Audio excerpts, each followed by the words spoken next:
Good morning, students. Please sit down. आज हम बात करने वाले हैं शब्दार्थ और उन शब्दार्थ का वाक्यों में प्रयोग। ठीक है, तो मैं पहला शब्दार्थ पूछने वाला हूँ जिया से। जिया से आपका है झुरमुट। झुरमुट का मतलब क्या होता है? पास पास उगे हुए पेड़ों या झाड़ियों का झुंड। अब कोई बच्चा क्या इसका वाक्य में प्रयोग करके बता सकता है? हैंड रेज करेंगे। वाक्य में प्रयोग करके बताना है तुमको। स्वास्तिक और अक्षर प्रांजल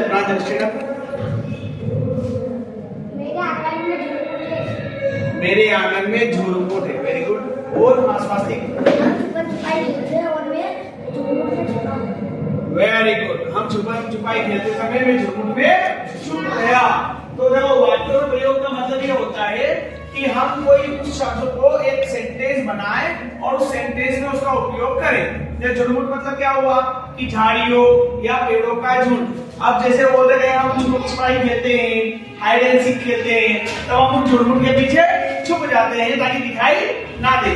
तो झुरमुट का मतलब यहाँ समझ में आता है। दूसरा ये कि मेरे आंगन में झुरमुट है या मेरे स्कूल के पास झुरमुट है बगल में, तो झुरमुट मतलब झाड़ियों का है झुंड है।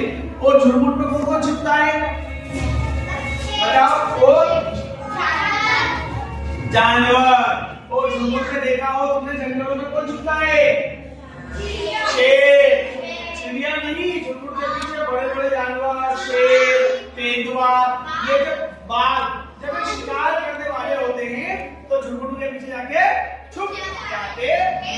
Very good. चलिए अब अगला मेरा प्रश्न है बेटा कि प्रतीक्षा के बारे में बताएगा इस बार आशीष। प्रतीक्षा मतलब इंतजार करना। चलिए वेरी गुड। क्लैपिंग। अब आशीष बताएगा प्रतीक्षा शब्द का वाक्य में प्रयोग करके बताना है। बोलिए, जोर से बोलिए, लाउडली बोलिए, बोलिए। चलो अच्छा आप बताइए थोड़ी जोर से। प्रतिज्ञा नहीं, प्रतीक्षा। मम्मी खाना बनाने की प्रतीक्षा कर रही है। Very good. और कौन बता रहा है? इंग्रेज करो। चलो साक्षी बताइए। नहीं, आपको इंतजार वर्ड यूज नहीं करना है। वर्ड कौन सा यूज करना है? प्रतीक्षा। यस, बच्चे प्रतीक्षा कर रहे हैं। Very good. तो शब्दार्थ का मीनिंग और उनका वाक्य में प्रयोग।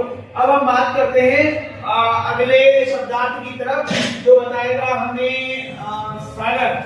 नेत्रहीन। नेत्रहीन का मतलब क्या होता है? स्टैंड अप बताइए। चलिए उज्जवल। नेत्रहीन का मतलब? नहीं, सुनने वाले जो देख नहीं सकते वो नेत्रहीन होते हैं। Down the ahead please. नेत्र का मतलब क्या होता है? नहीं, गलत जवाब है। चलिए प्रांजल। नेत्र का मतलब? चलिए नमन। आंख। नेत्र का मतलब आंख। तो जो नेत्र से देख नहीं पाते, तो जो आंखों से देख नहीं पाते, उनको हम क्या कहते हैं? नेत्रहीन। क्या बोलते हैं? नेत्रहीन। चलिए अब वाक्य में प्रयोग करके बताइए नेत्रहीन का। श्रवण कुमार की कहानी में आया था नेत्रहीन, तो उसका सेंटेंस बता दो। Very good. श्रवण कुमार के माता पिता नेत्रहीन। अगला कोई शब्दों में प्रयोग बताएगा? वाक्य प्रयोग शब्द का इधर से वंशिका। ओके जी हाँ, रानी का शब्द बताइए। मेरे दादाजी नेत्रहीन। Very good. क्लैपिंग। आपको बताना है तो जल्दी से लास्ट रिस्पॉन्स देंगे। गरिमा। मेरा दोस्त नेत्रहीन है। Very good. और भी बता सकते हैं कि हमें नेत्रहीनों की मदद करना चाहिए, हमें उन नेत्रहीन को रोड चलिए अगले शब्दार्थ की तरफ हम चलते हैं। अगला शब्दार्थ है हमारा वियोग। वियोग, वियोग के बारे में कौन बताकर किसे बताएंगे, एड्रेस करेंगे? वियोग वंशिका जी, थोड़ी जोर से। वियोग नहीं, गलत जवाब। जी हाँ, वियोग, विनय प्रार्थना नहीं आती उसमें। विरह अभाव। तो क्या होता है विरह मतलब या अभाव का मतलब? कोई थोड़ा एक्सप्लेन करके बता सकते हैं भाई? विरह या अभाव जी बताइए। अच्छा, आपने देखा कई जगह हम आसपास पड़ोसी में, हमारे परिवार में जब कोई हमें छोड़ के चला जाता है, यानी कि जो जिसका देहावसान उसका होता है, जो मर जाते हैं, तो वहां क्या होता है? वहां क्या होता है? वहां लोग रोते हैं, वहां विरह करते हैं, वहां वियोग करते हैं, वहां अभाव होता है।